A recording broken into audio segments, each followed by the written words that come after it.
Oh, so we're back with the vlogs. I'm limited on time at the moment because I'm very fucking busy at work, like basically from now, which is about 5:30 till about maybe, what day are we on today, Wednesday, till 7. Got back-to-back clients, PT wise. Got my own gym in case you don't know. I'm basically a personal trainer. I do injury rehabilitation, performance coaching, teach calisthenics, all that kind of shit. But I've got a mad day today. Well, I've always got a mad day or a mad week, but yeah. So I'm gonna vlog today, and yeah. Other than that, I ain't got no time to go out and get content. So you're coming with me. So we're gonna be going in. We'll do a little chat in the van on the way, talk about shit, and then I'm gonna train, take your training. I'll probably still chat about some shit, but one thing I want to talk about today basically is right, masculinity, right? So listen to this, yeah. I was started watching Vikings again. And at the beginning of the Vikings, there's a cutscene at the beginning where Ragnar's chopping man up, yeah, doing stuff and he's absolutely going sick on this battlefield. And I thought to myself, this is why men in general have got that internal aggression. Because we came from one, hunter-gatherers, right, which is basically living outside, fighting for food, women, stuff like that, right? But then we got like Viking era and shit like that, and basically if you wasn't the biggest, baddest, or one of the biggest, baddest motherfuckers knocking around, then you just got chopped to bits. I mean, you think about it, it's ruthless, and you wonder why you've basically got, you know, this internalized potential rage all the time. It was key to survival. I mean, look at every other animal in Animal Kingdom, man. Their testosterone fuels them to do mad shit. Get on the wrong side of an elephant when its testosterone's high, not gonna have a good time. Chimps, lions, tigers, everything. But yet, human males are the only animal that is expected to be able to control his testosterone and control his internalized rage. Now, you should do, because we've got brains and we can think and we live in a modern day society, but the biological drive and that biological hormonal system is still there to turn us into a raging bull. Now, there's a lot to be said for why men kind of feel like this, and we'll talk about it probably at some point, but generally I think it's lack of purpose, because testosterone makes effort feel good, right? And I think the vast majority of people that are stuck in a standard job, you know, not striving to achieve something or building something for themselves, leads to frustration, pent-up frustration. So, but yeah, man, the Vikings, man, Jesus Christ, it's ruthless. The stuff men have been through throughout the generations and the history of mankind is insane. Like 9 out of 10, every one of you watching this, if you're a lad, you've got ancestors that have been on a battlefield somewhere and come back. You know what I mean? To reproduce. There must be some kind of genetic expression of being on a battlefield that leads to more aggression. And then you've got that genetic expression getting passed on to the offspring, or else you didn't get to reproduce. Simple. It's how it works. So yeah, that's why I think a lot of young people, especially young men, well, definitely, just young men, feel lost today. So lack of purpose. Because before, our purpose was to go out, hunt, and bring back food. That was your usefulness. and protection. And now, half of the young men's jobs have been taken away. So they lack a purpose. So we look for purpose in other things. This is why certain guys play video games or do stuff. But you can get your purpose back. You just need something to sink your teeth into and just start doing.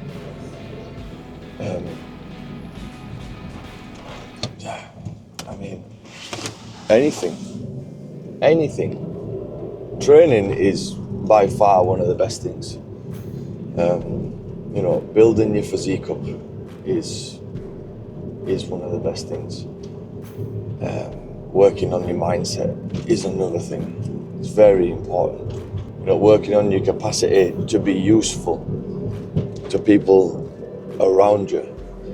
So if someone comes, you want to be that guy where someone comes and they've got a problem, they go to you. And we thrive on that. We enjoy being useful. And like I say, I think it comes from a little biological drive inside your brain from way back in the day of, you was the protector and the provider. And now it's gone. Because one man can't provide for a family by himself by going to work. It's very, very expensive. So I can see why men are so frustrated in general, because we've got all the things that we evolved to do, protect and provide. We've got nothing. It's gone. Like what you're supposed to do. And then that internal biological drive, testosterone and aggression that, was used to hunt deer, mammoth, protect the village. Now he just sat there doing nothing, just spinning its wheels, building up. And then you wonder why you smashed your keyboard over your boss's head or something when he's pecking at you relentlessly to do something that you're just not fulfilling to you. Ruthless. So yeah, honestly, man, I've been holding off making these vlogs, right? Well, I've made the vlogs, I'm not gonna lie, I've got about 20 of them. But there's just so much shit. I'm struggling to focus to keep it in a single direction. I go off on this and that and this, and boom, boom, boom, boom. And because there's so much, it fucks me off. I need to just, that's why I'm just doing repetition. And now I've got Aussie, it makes life easier. So yeah, I'm gonna go in, have a coffee, start my clients, and I'll see you at training. Oh, now then boys, I'm back. Finished clients, quick half an hour blast on chest. A nice deep dumbbell press, and then have some food and go back to work. So with this, whatever weight you can use, just focus on coming down as deep as you can and get the full stretch on the chest. Most important bit is make it fucking disgusting. So I focus on me, not necessarily how many reps, but how much it's hurting. I'll leave it till I've got about two reps left, sometimes less. But I take my time with it, go nice and slow, full control. There's no point just throwing a heavy weight out and you know that it's hurting. So you just try to chase it through for 10 because you want to get to 10. Just, if it's hurting, just lean into the pain, the good pain, the glory is what I call it. Get the good stretch, make it hurt as much as possible. And who gives a fuck about 10? Have a general idea to quantify your rep range, fine. But fucking hell, if it starts hurting on 6 and you manage to squeeze 8 out because you've gone nice and slow and dirty and got a tight squeeze at the top and then down, nice, slow and dirty, and got a nice tight squeeze at the top. It don't fucking matter. You know, pick a weight that you can do for 10 normal, but then within that range, just make it disgusting. That's the best way. And yeah, your evidence-based research, boys. To be fair, I'll probably agree, but my only issue with the evidence-based lifting community, which are brilliant and they're doing a very good job, but the evidence changes. So how they're all training now and what they're all doing now could all be different in 6 months' time. So I just train for the maximum pump, the maximum glory, the most muscle soreness I can get without any other untoward soreness anywhere else. And then, yeah, just be disgusting to the muscle. You know what I mean? In these sessions, like I say, I train half an hour. And that's it. Anyone can go to hell for half an hour. And just be horrible to yourself for half an hour. Go to hell. Face it. Squeeze. I mean, this is not necessarily... We're starting to hurt now though. Already. I mean, these are 22s. Not the most weight, but... I didn't feel like a heavy day today. So the longer I stay down here, you see, the more fatigue's building up.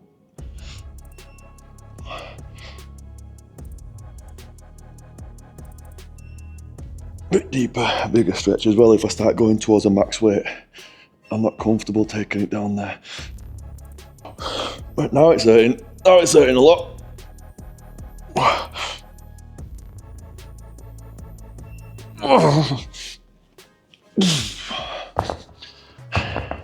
I normally aim for 10 sets on chest twice a week. I do my chest twice a week. I do back twice a week. Arms and shoulders once. Because your arms and shoulders get trained in chest. And then I generally throw in mid delts in between sets sometimes. If I fancy a more intense session, I'll do this and then I'll do lateral raises. I might do it on flat, but I try to accumulate 15 sets of shoulders, 20 sets of shoulders throughout the week. So 3, 6, 9, 12, 15, 18, 21. You know what I mean? Something like that. Just take my time with it and just constantly batter and but a little bit, rather than my chest I intensely batter for Monday, Wednesday, Tuesday back, Thursday back width, back thickness, and then arms and shoulders, and then with my legs and my lower body I mainly just primarily focus on full functional movement. The reason being is because I am supposed to be a calisthenics athlete or a calisthenics practitioner or whatever, and having legs that's overly muscled for me is not very good, because you've got weight on the wrong end of leverage. But you need to have legs that are fully capable.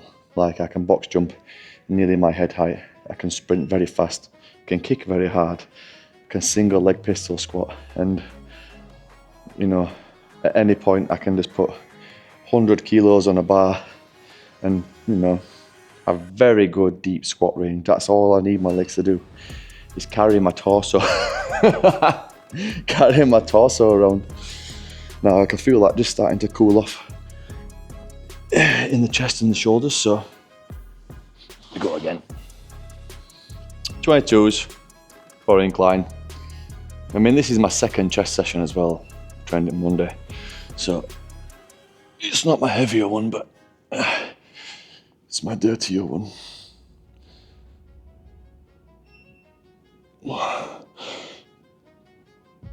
I need to get deeper on my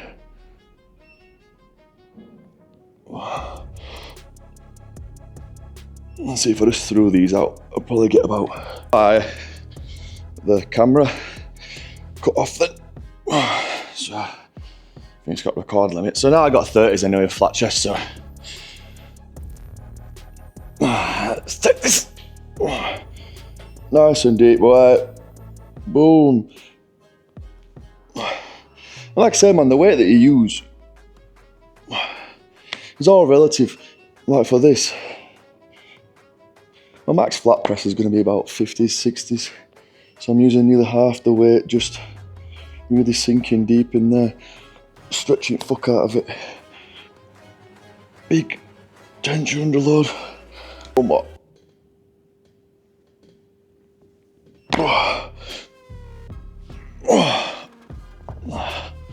Yeah. So yeah, man. Moving back on to talking about this morning. Men were forged in the fires of hell, like ancestrally.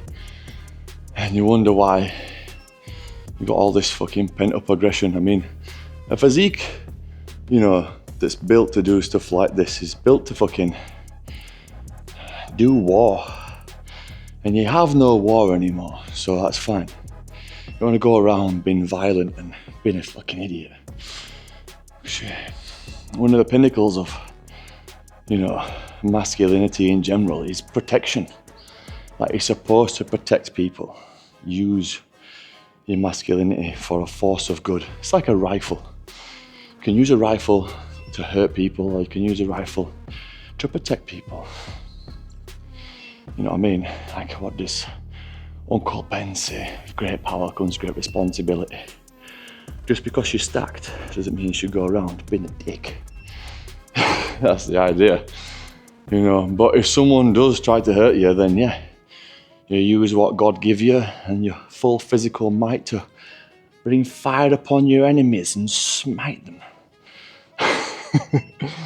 But yeah, on a serious note, don't be a dick. If you train and you get in good shape, fine. Use training as your physical outlet for your aggression and your pent-up anger. But then outside of that, only ever use it when it's needed. What does the saying about? It's better to have a sword but keep it sheathed than just go around waving it around like a dick. Or it's better to be a warrior in a garden than a gardener in a war. That is the best one. Yeah, let's do this again. You see, also if I had something like 60s, which is a weight that I might be able to lift, I don't know, 6 times, something like that, I couldn't do this level of back to back to back to maintain the burn and the glory in the chest. But then you don't get the stimulus, so then you need to find a way to provide the stimulus, and you're like, okay then, I'll just make it slow and disgusting. And then you can use a lighter weight, maintain the intensity, but then you've got the stimulus, which is mechanical tension, lactic acid, and the pump. Oh, that's sat not right in my hand. One deep. And I've conditioned my shoulders over months and months and months of training to go this deep. So I only started training like this over the past 2 months. Ultra full range. That's mine. You've got team full ROM, and then you've got team ultra ROM. Oh.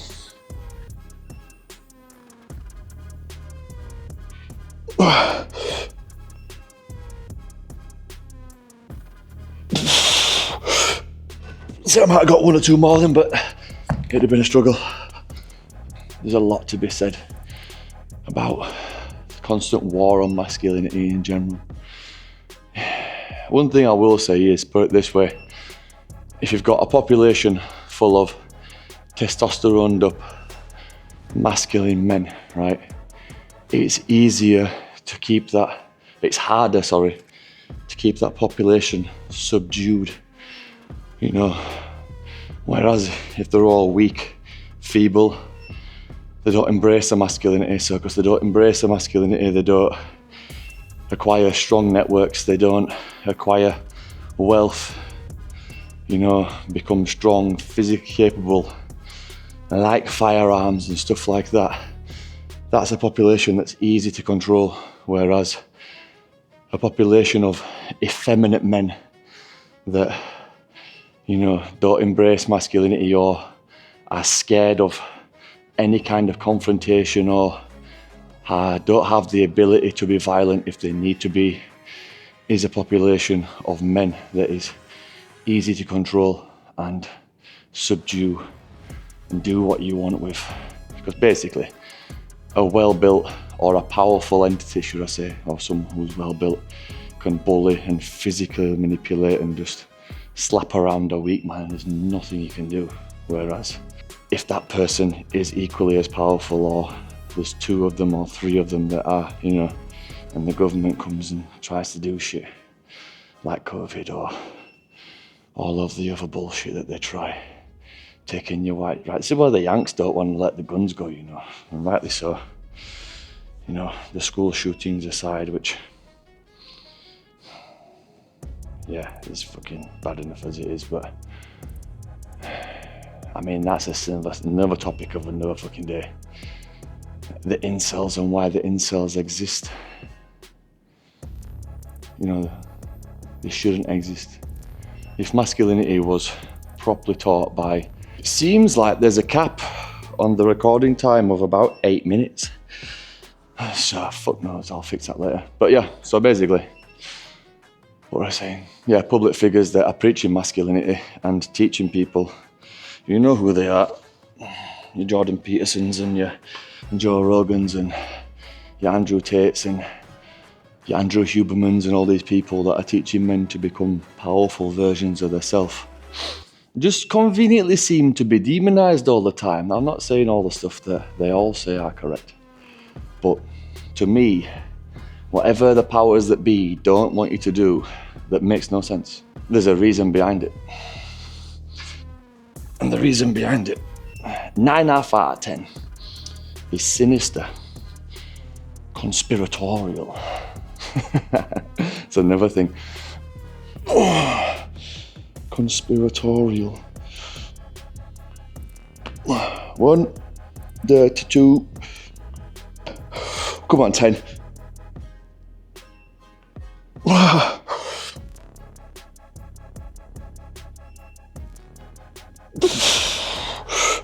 I could have gone to 12, you bitch, but never mind. So yeah, think about it like that. What do they not want you to do, and why? Because 9 out of 10, they don't want the sheep having too much power. Let's check the pump. Not bad. See, I just go to, I've got a nice fluffy pump, and then I leave. I don't, so to speak, overtrain. But with doing this kind of training, you need to have a higher level of frequency. So train 6 times a week, half an hour, and just blast it. It's what pro bodybuilders do, AM, PM. Because I live in a gym, it's easier for me. I can train whenever I want. But yeah, if you're there and you have to go to the gym, you might want to do 45 minutes. But just don't burn yourself out, you know what I mean? There's a little bit between Mike Mentor's philosophy of high intensity, low duration, low volume. But then there's a lot to be said about a higher volume with a lower intensity, and just mix it up and just do bits and bats. Because I'm finding at the moment the low volume kind of thing, high intensity, low volume kind of works nicely. I think I might have one more. Let's do one more. So yeah, unfortunately, I'm chatting a lot of shit about what I think is wrong with the world. It's a better the right view of the fucking groin area, which is not something that I thought about.